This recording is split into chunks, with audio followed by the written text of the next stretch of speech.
Saudara-saudari terkasih di dalam Tuhan Yesus Kristus. Shalom, salam sejahtera dan berkah dalam.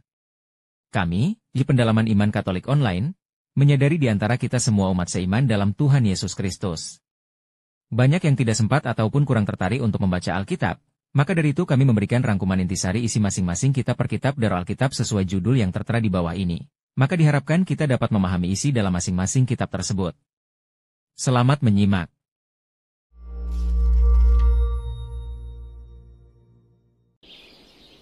Selama beribu-ribu tahun, setiap pagi dan sore hari, orang-orang Yahudi telah berdoa dengan menggunakan kata-kata yang terkenal ini untuk mengekspresikan ketaatan mereka kepada Allah. Kata-kata ini disebut sebagai Shema. Dengarlah hai orang Israel, Tuhan itu Allah kita, Tuhan itu Esa. Kasihilah Tuhan Allahmu dengan segenap hatimu, dan dengan segenap jiwamu, dan dengan segenap kekuatanmu. Mari kita pelajari kata kunci yang ketiga dalam doa ini, yang memanggil bangsa Israel untuk mengasihi Allah mereka. Tapi, apa maksudnya? Kasih merupakan suatu kata yang sangat umum dalam kebanyakan bahasa, termasuk dalam bahasa Ibrani kuno, di mana kasih diucapkan sebagai ahava, yang pada dasarnya mengacu pada bentuk kasih sayang atau perhatian yang ditunjukkan oleh seseorang kepada orang lain. Terkadang kata ini menggambarkan kasih sayang secara fisik, seperti kasihnya Raja Persia kepada Ratu Esther. Tetapi ada kata lain dalam bahasa Ibrani yang secara khusus merujuk pada hasrat seksual. Nah, ahavah memiliki arti yang jauh lebih luas. Misalnya, Abraham memiliki ahavah bagi Ishak putranya. Ini adalah kasih dari orang tua. Yonatan menunjukkan ahavah kepada Daud sahabatnya. Ini adalah kasih persaudaraan.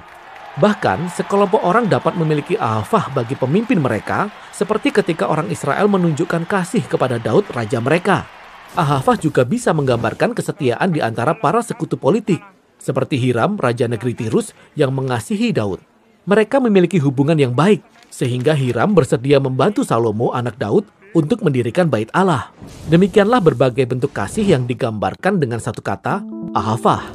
Nah, semua gambaran ini berguna agar kita dapat memahami ahavah atau kasih Allah dalam perjanjian lama. Dalam kitab Ulangan, Musa berkata kepada orang Israel, Tuhan telah mencurahkan kasih-Nya ke atas kamu dan memilih kamu karena ahavah atau kasih-Nya kepadamu. Jadi Allah tidak mengasihi orang Israel karena mereka layak atau pantas mendapatkan kasih-Nya, tetapi semata-mata karena sifat Allah. Allah mengasihi karena Ia Maha Kasih. Itulah sebabnya Yeremia berkata bahwa kasih Allah itu kekal. Kasih-Nya tak pernah berkesudahan karena Ia juga tak memiliki permulaan. Kasih Allah itu semata-mata merupakan kekekalan di alam semesta. Kasih Allah bukanlah suatu kewajiban, melainkan perasaan dan kasih sayang yang tulus yang Allah rasakan. Itulah sebabnya mengapa Nabi Hosea membandingkan kasih Allah kepada umatnya dengan ahavah atau kasih seorang suami kepada istrinya, atau dengan ahavah yang ditunjukkan orang tua kepada anaknya. Inilah satu perasaan yang paling kuat yang Allah rasakan. Tetapi ini bukan berarti kasih Allah hanyalah berupa suatu perasaan. Kasih Allah juga merupakan suatu tindakan yang Allah tetapkan untuk Ia lakukan. Seperti ketika Musa berkata, karena ahavah atau kasih Tuhan kepada nenek moyangmu, maka Ia telah membawa engkau keluar dari Mesir dengan kekuatannya yang besar.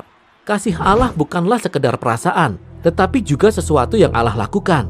Itulah sebabnya di dalam Shema, bangsa Israel dipanggil untuk membalas ahavah atau kasih Allah dengan menunjukkan ahavah atau kasih mereka. Dan sama seperti kasih Allah, kasih manusia juga semestinya ditunjukkan melalui tindakan. Seperti dalam kitab Ulangan pasal 10. Apakah yang dimintakan daripadamu oleh Tuhan Allahmu, selain dari takut akan Tuhan Allahmu, hidup menurut segala jalan yang ditunjukkannya, mengasihi Dia, beribadah kepada Dia, dan berpegang pada perintahnya. Semua tindakan ini berpusat pada mengasihi. Jika kita tidak melakukan semua ini, artinya kita tidak benar-benar mengasihi Allah. Kita hanya mengatakan kita mengasihi Dia. Dari sini kita menuju kepada hal yang terakhir. Dalam perjanjian lama, kita menunjukkan kasih kita kepada Allah melalui cara kita memperlakukan orang-orang di sekitar kita. Dalam kitab Ulangan, kita dapat membaca bagaimana Allah membela hak anak yatim dan janda, dan menunjukkan ahavah atau kasih-Nya kepada orang asing dengan memberi mereka makanan dan pakaian. Oleh sebab itu, kita pun harus menunjukkan ahavah atau kasih kepada orang asing. Jadi kita meneladani ahavah atau kasih Allah dengan menunjukkan ahavah atau kasih kepada orang lain. Inilah yang mendasari ayat yang terkenal, hendaklah engkau ahavah atau mengasihi sesamamu manusia seperti dirimu sendiri. Dan pada akhirnya, semua ini berakar pada kasih atau ahafah yang kekal milik Allah. Seperti yang kita baca dalam kitab 1 Yohanes dalam Perjanjian Baru. Kita mengasihi karena Allah lebih dahulu mengasihi kita. Demikianlah arti dari kata Ibrani, ahava.